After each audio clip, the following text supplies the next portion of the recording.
The CBS Radio Mystery Theater presents...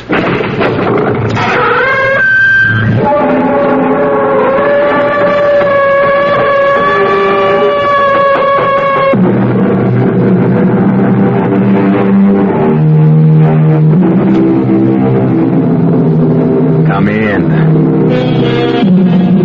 Welcome. I'm E.G. Marshall. Welcome to another hour with the great forces of the unknown. Those majestic forces that move around above and beneath us, pushing and pulling at our lives, our bodies, our brains. Forces no less powerful because we know them not. And here's a thought. How much of their power actually derives from their mystery? Were we to fathom them, explode their secrets, would they then become as comprehensible as, say, the centrifugal force in the spin dryer at the laundromat? Well, the day is far off when we can be that knowledgeable. So, in the meantime, listen. How will you do it? A gun? Do you have a gun? No. Well, then that's no good. A knife? Could you get near him? Near enough to use a knife? Do you have the strength? No. Well, so that's no good. But he has to die, so that I can live. He will die. He will die tomorrow morning. How do you know? He will die of the mass of Saint-Secaire.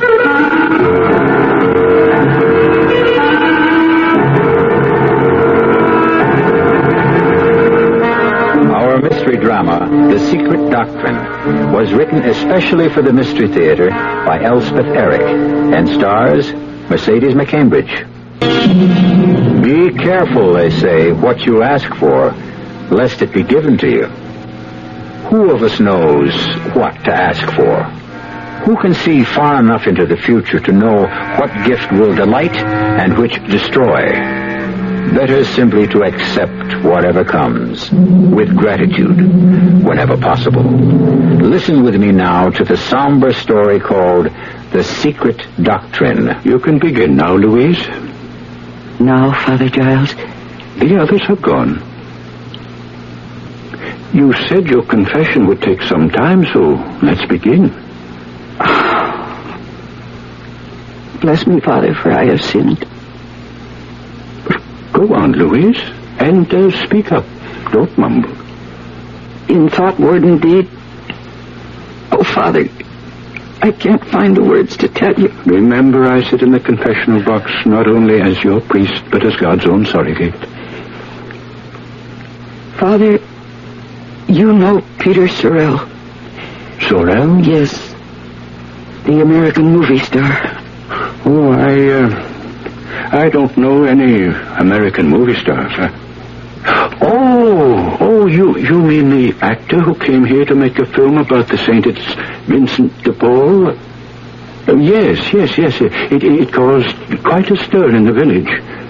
And then something happened. What was it? Father, Peter Sorrel died.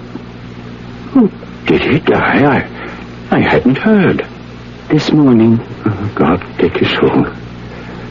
What was his illness? He was not ill, Father. He simply died. He slipped away. But he was not an old man. What did the doctor say? Just what I told you. That he was not ill. That he simply grew weaker and weaker until death took him. I know what he died of, Father Giles. You know?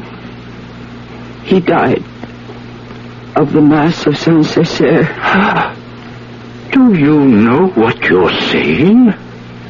The Mass of Saint-Secaire has not been said in Gascony for hundreds of years.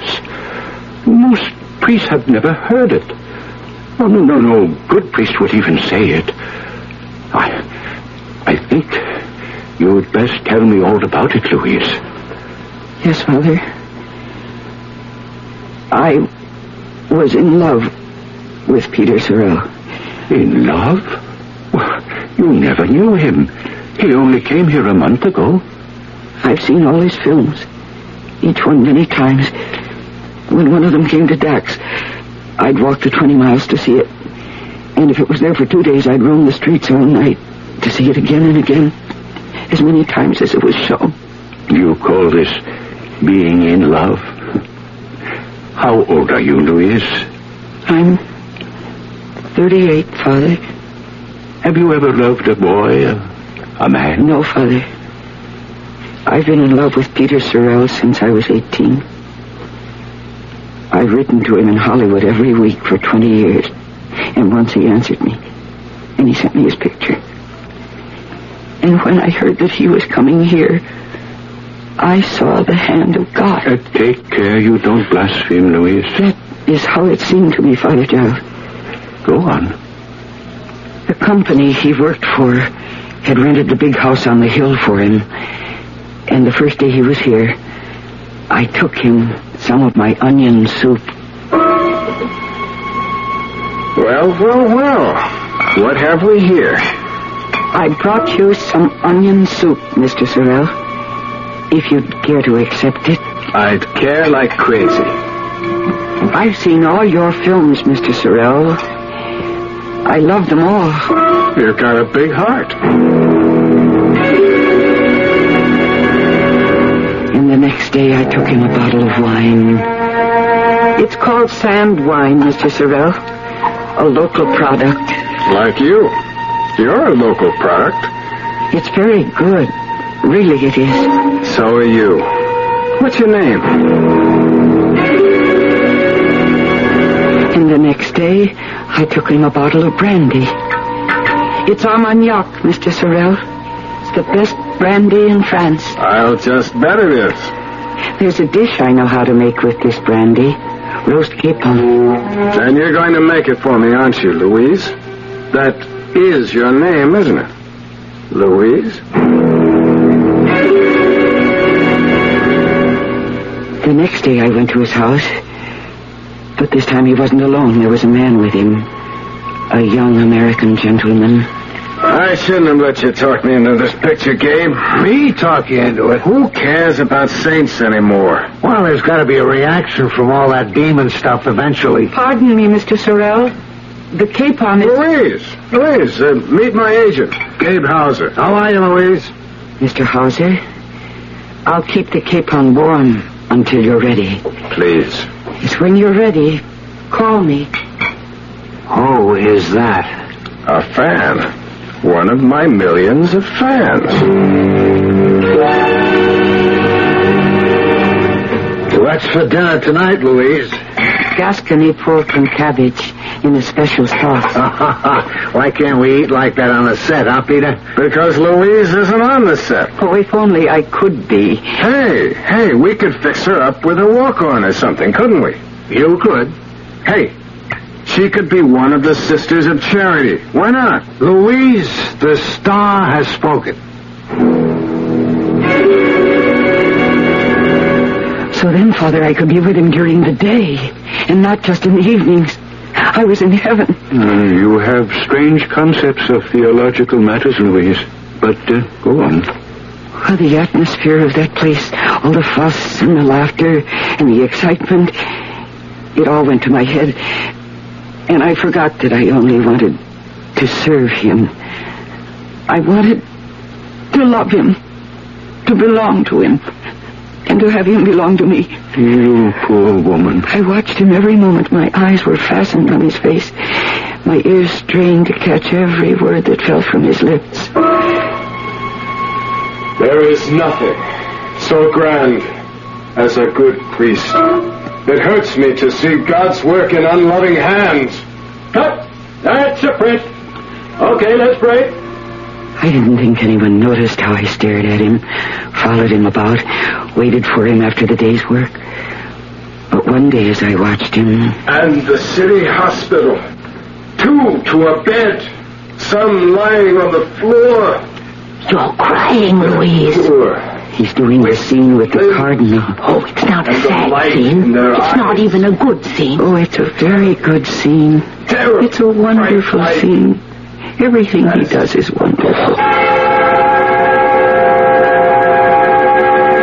It was Noemi, Father. You know her, the woman who came here from the Basque country last year. She got herself a job, an extra like me, and so I saw a lot of her after that. My father. I degraded my father. I scourged my father. Why, you want him for your very own. Not the way you mean, Noemi. Oh, yes. Him. Precisely the way I mean. What other way is there? Oh, my Savior. I need to confess. Cut. Bring it. Right for lunch.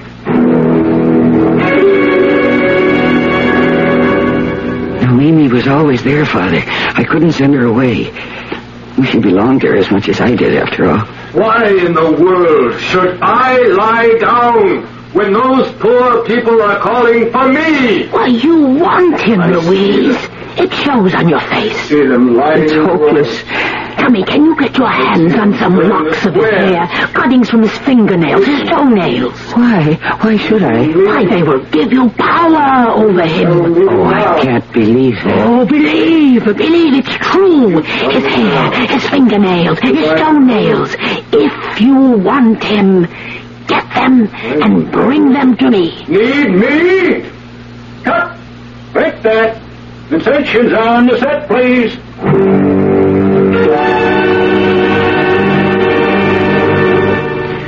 I didn't believe her, Father, not really. But my desire had become so great, I thought I should go mad. I had no trouble finding bits of his hair. I picked up all I needed from the floor of the makeup room. But the cuttings of his fingernails and his toenails, that was more difficult. Then one evening at his house...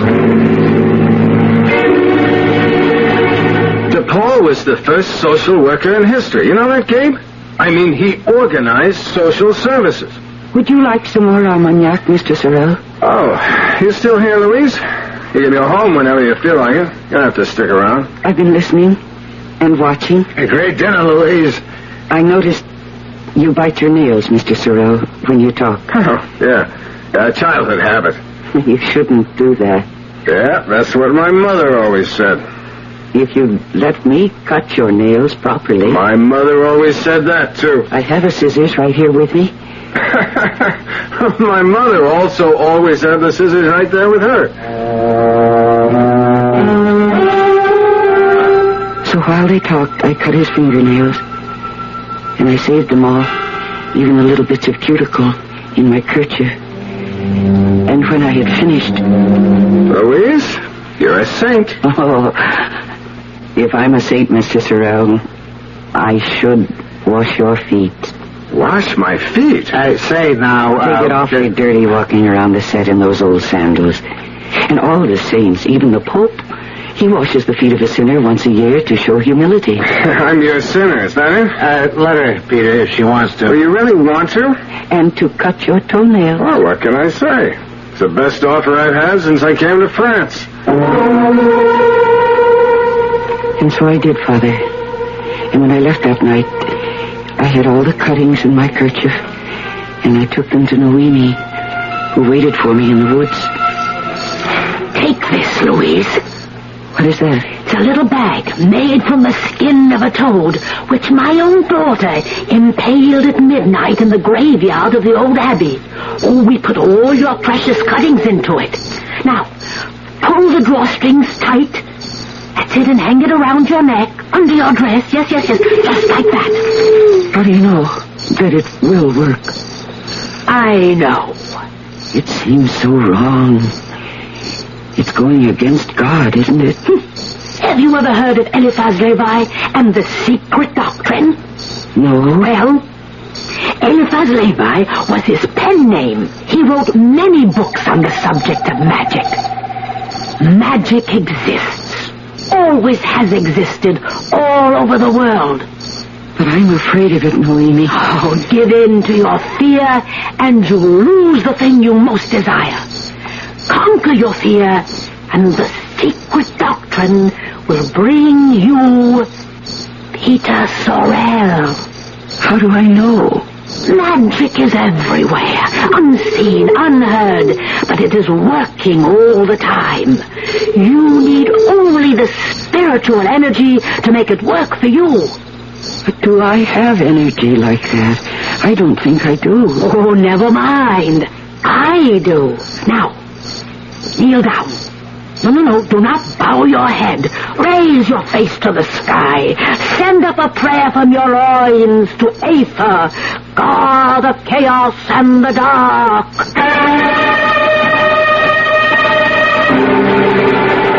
Well, the secret doctrine has been kept from me, I must say.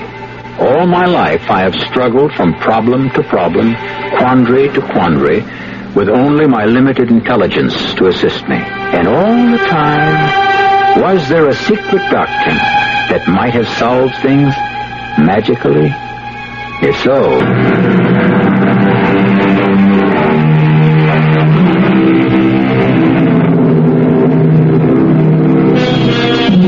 the only magic I have ever known was long, long ago, when I expelled a loud and angry scream, and food instantly appeared. Talk about rubbing a lamp. Talk about wearing a bag of discarded nails and hair about your neck. Well, we shall see if they can match my infant cry. Some sort of magic was working, Father Charles, because when I got to my feet after that strange prayer to the god of chaos, there in the woods with the toadskin bag still hanging around my neck, I felt that I was a beautiful woman. Can you imagine that, Father? Yes. The next day was my last, so far as the film was concerned. I hated to step out of the Sister of Charity habit and get back into my own clothes, but my spirits rose to the sky when Peter stopped me and said, This was your last day, wasn't it, Louise? Yes, my last day. Well, it won't be the same around here without you. We'll miss you. Will you miss me? I'll miss you the most. But I'll see you at the house, won't I? You're not going to desert me now, are you? Never. I'd never do that. Well, you better not, Louise. I met Noemi late that night in the woods, and I told her what Peter had said and what I had said. You see? The magic is beginning to take hold. I couldn't go to the set the next day. What reason would I have? So I spent the day in his house cooking a shoulder of lamb for him in the Gascony style. You know how long that takes, Father. Louise! In the kitchen. That smells so good. It's something special I'm cooking for you. Louise, what have I done to deserve you? You're the greatest thing that's happened to me since... You're the greatest thing that's ever happened to me. Let's put it that way.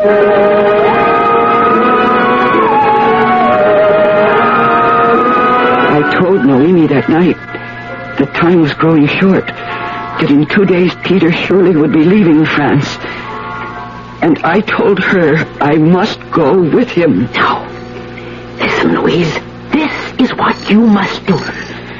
When he comes home, you must be waiting for him on his bed, all naked and perfumed, and he will love you. I had loved him, Father, for so many years, and now every dream, every desire would come true. I was lying on his bed, as Noemi had told me I should be, with my hair all freshly washed and perfumed, as my body was. And I heard the front door close. And I heard his feet on the stairs. Louise? I couldn't answer. I waited for the bedroom door to open, and it did.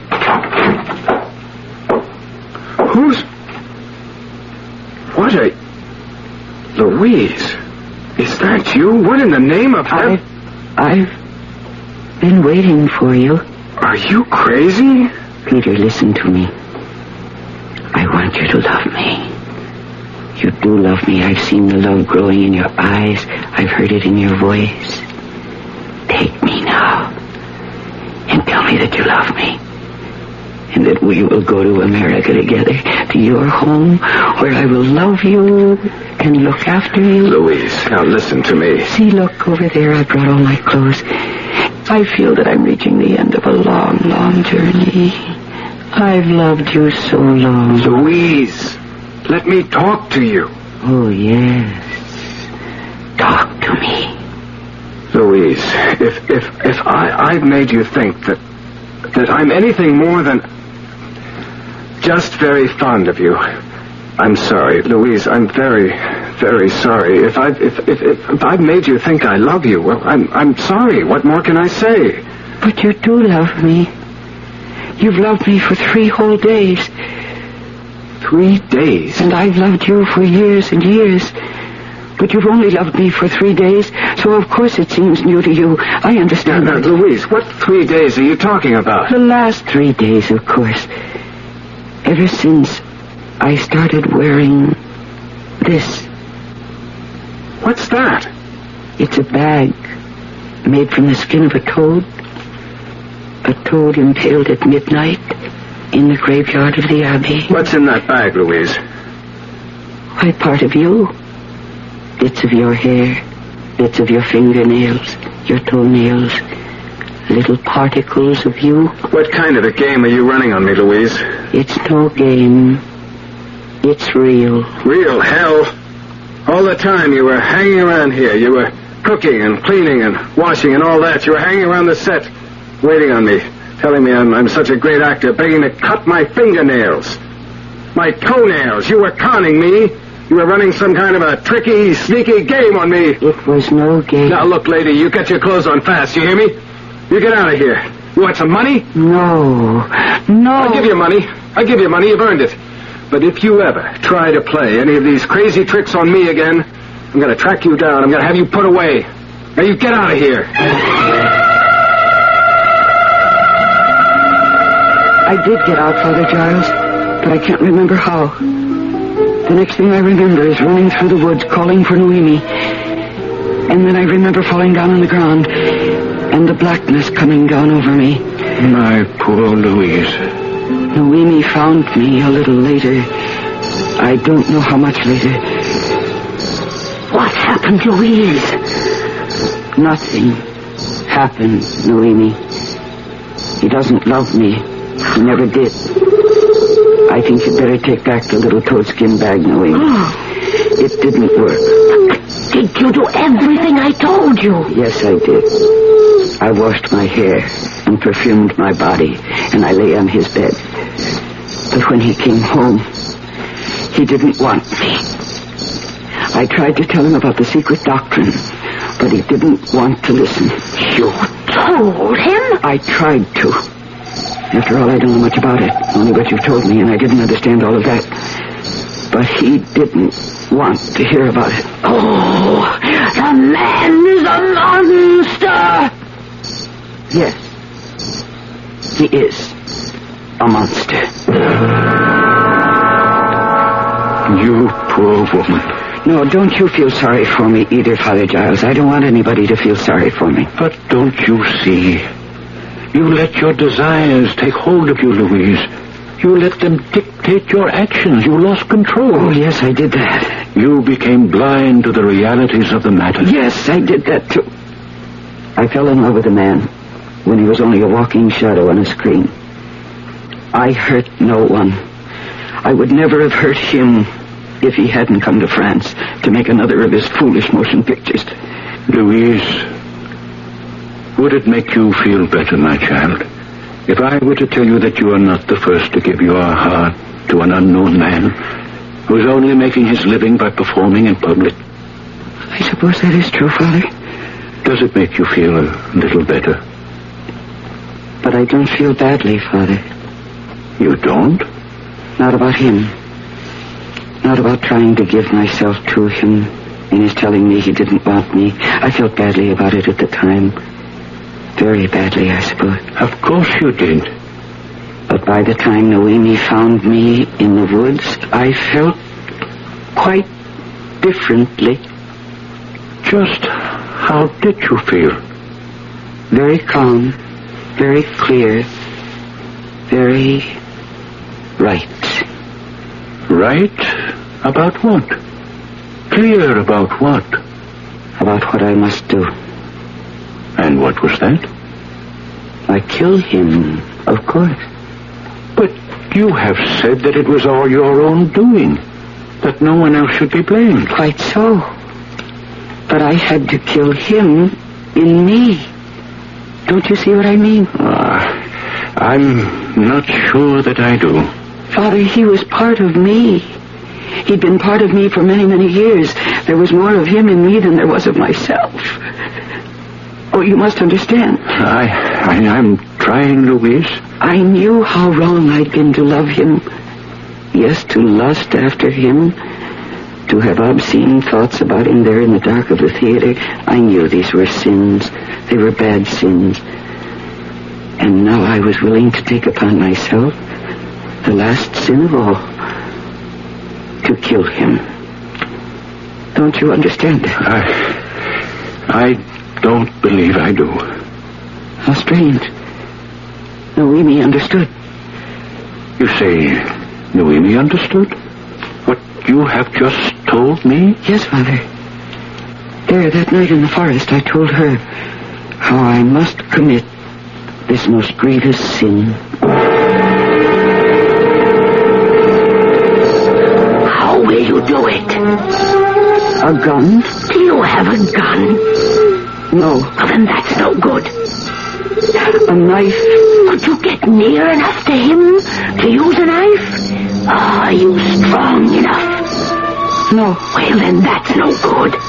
But he must die, so that I may live. He will die. He will die tomorrow morning. How do you know? He will die of the Mass of Saint-Secaire.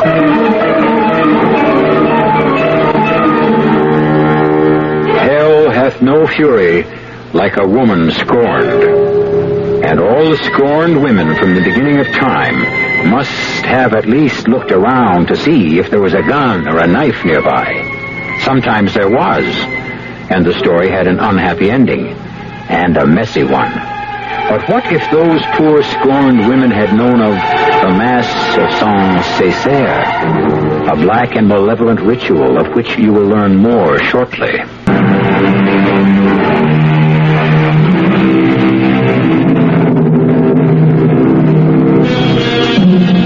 We promised you further details of the Mass of Saint-Secaire, that horrid leftover from the Dark Ages, and so we shall. We always keep our word. Let us pick up our story where we left off, with Louise and Noemi talking in hushed tones beneath the moon in the dark woods of Gascony. He has to die, so that I can live. He will die tomorrow morning. He will die of the Mass of Saint-Secaire. How can anyone die of a mass? Oh, the Mass of Saint-Secaire is the Mass of revenge. The peasants of Gascony have known this for centuries. I must ask Father Giles. Oh, no, you will not breathe a word of this to Father Giles. But if he would perform the mass... He wouldn't dream of it. He probably doesn't even know it. But I know a priest who knows it, and who will perform it. My daughter lives with him. Come, Louise. We went to the deserted abbey where the priest lived. No one told me his name. I never asked. You are the one who orders this Mass. Yes? For whom shall I say the Mass? For Peter Sorrel. Who will be my clerk? Oh, my daughter will be your clerk, Father. Who will bring the water for the Mass? I shall bring it, Father. Do you know a place where the Mass can be held? By the ruins of the church, where the gypsies live, Father. I listened as though nothing they said had anything to do with me, Father Giles. I scarcely knew when they'd finished speaking. I only knew that after a while, Noemi took me by the hand and led me away. Come, Louise, come. We must get the water for the Mass. Shouldn't there be wine, Noemi? For the Mass of Saint-Secaire, there is no wine. There is only water. And the priest does not consecrate it. He drinks it. And it must be water from a well into which the body of an unbaptized infant has been thrown. Come now, Louise, come. Before 11 o'clock, we were at the ruined church, a dreadful place, Father, where bats lived, and toads, and owls. And through the darkness came the priest, Noemi's daughter by his side, and he stood by the ruins of the old altar. Ever and ever for reign and live you, and all for one you, redemption is sharing. Noemi, what does he say? It is the Mass of Saint-Secaire. But I don't understand it. It is the Mass for the dead. He is reciting it backwards. I watched in horrid fascination, Father. I confess that I was fascinated by it. I was like a bird watching a snake. What is he doing now, Noemi? He is making the sign of the cross. No, he's not. He's not making. He is making the sign of the cross with his left foot. What? In the dirt. This is the Mass of Saint-Secaire. I couldn't bear to look, Father Giles. I couldn't. And yet I couldn't bear not to look. Mass had started at 11, and now it was drawing to a close as the hour of midnight struck.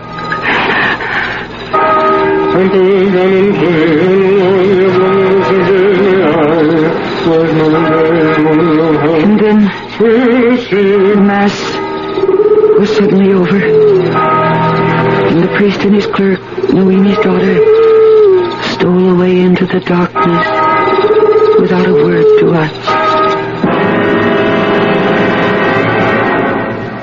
It is over, Louise, and Peter Sorrel has begun to die.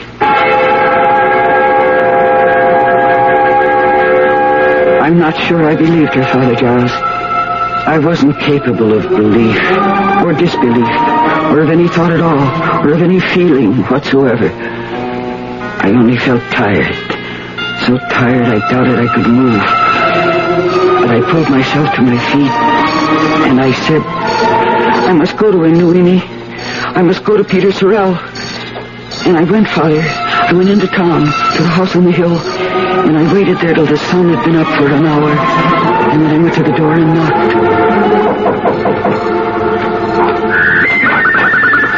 Oh, Louise. I suppose you want to see Peter. Is he here? Yes, he's here. But he's very ill. The doctor's with him. And no one knows what's the matter with him. But I knew, Father Giles. He was dying of the Mass of Saint-Secaire. Louise. I went to the door every hour, Father. Once, I was told that they'd sent for his doctor from the States. But if that doctor arrived, he came too late. For at 10 o'clock, when I knocked at the door... Louise. He's dead, Louise. He died a few minutes ago. No one knows why or how or what it was he died of. I see. I know you were very fond of him. I was. Very fond. Very fond. I went home. I took off my clothes, and I lay down on my bed. The little toadskin bag was still around my neck. I took it off. I kissed it. I put it under the pillow. And then I put my head on the pillow and went fast to sleep. I slept soundly, with no dreams at all of any kind. And when I awoke, it was noon.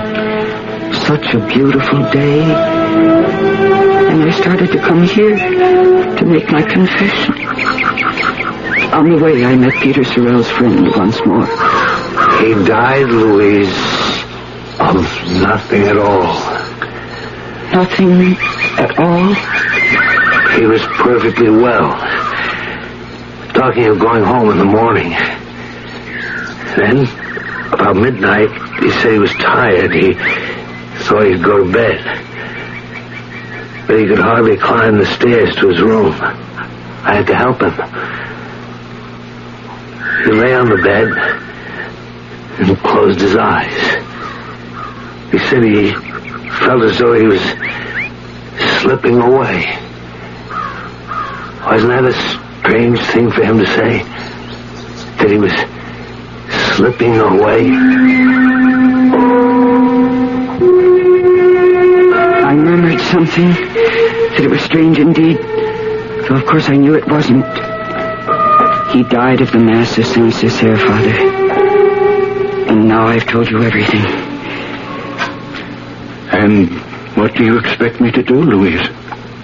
Will you give me my penance, Father? I know it will be severe, I expect that. I want it to be severe. I know what a grave sin I have committed. Do you, Louise? To wish for a man's death, Father, to bring it about. What greater sin could there be? To wish for a man's death. It is a sin in thought, but it can be forgiven. And you are not the first to have committed it. Your wish did not kill him. Men do not die so easily. It was the Mass of Saint-Secaire that killed him. God knows, and he alone. But you conspired in the performance of a gruesome Mass, a relic from the Dark Ages. You took part in it. And what is most awful, you ordered it. And for this desecration of a holy ritual, there is no penance that would suffice. But without a penance, how can I obtain absolution? How can I obtain pardon? I cannot pardon you, Louise. I do not know a curate who can, nor a bishop, nor an archbishop. Father, what am I to do? My child, it is possible. I promise you nothing you understand. But it is possible. Were you to go to Rome, if the Pope were to see fit. To Rome? To the Holy Father? Only he has the right to grant pardon for the Mass of Saint-Secaire.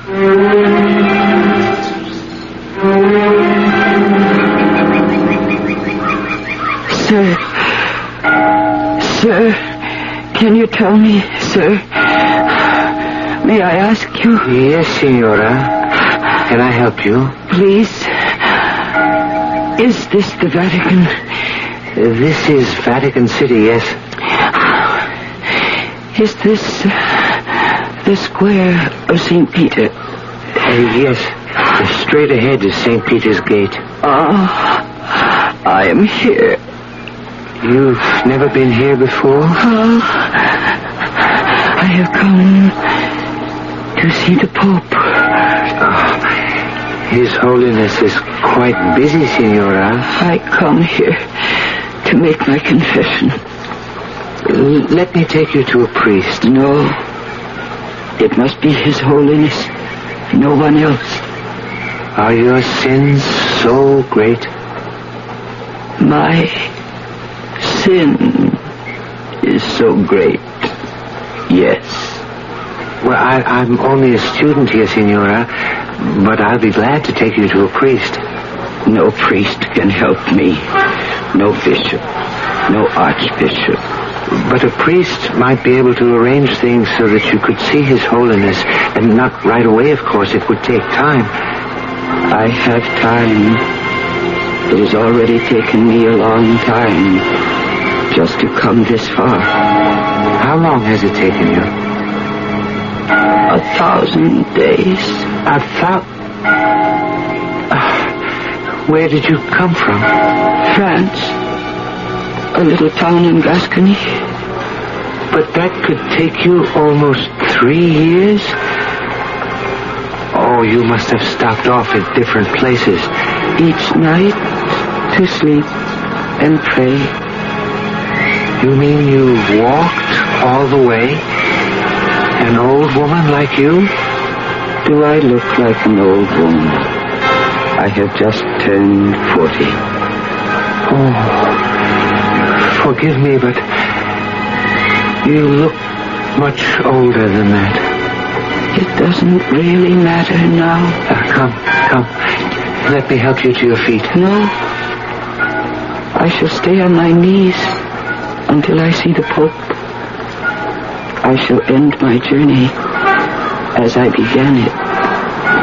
Are you telling me that you have come 1,000 miles on your knees? But why? It is my penance for the Mass of Saint-Secaire.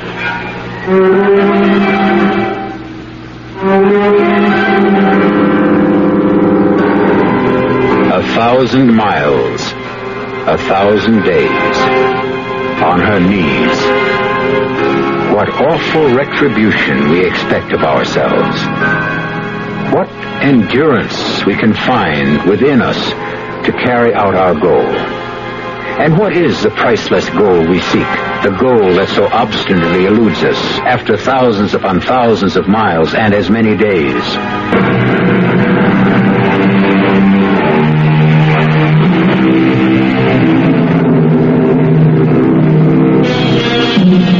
I told you it would be a somber story, did I not? And so it was. Well, exploring the unknown is not all fun and frolic. But the unknown must be explored in the wild hope that one day it will become known. I wonder, though, when it is as familiar to us as, say, the combustion engine, will it stop being fascinating and become boring? What then will we do for fun? What will happen to this program? Merciful heavens, what will I do for a job? Our cast included Mercedes McCambridge, Mildred Clinton, Bill Johnston, Robert Dryden, and Nick Pryor. The entire production was under the direction of Hyman Brown.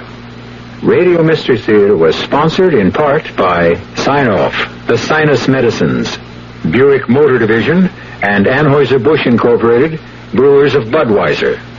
This is E.G. Marshall inviting you to return to our Mystery Theater for another adventure in the macabre. Until next time, pleasant dreams.